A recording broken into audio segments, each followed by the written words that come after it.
យប់អើយយប់ស្ងាត់ខ្យល់ផាត់ទឹកហូរបយប៉ែតដងអូជាប់ព្រំដែនថៃរៃយំ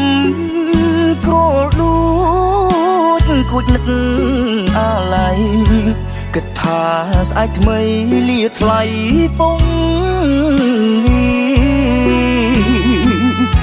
មានតែចម្រៀង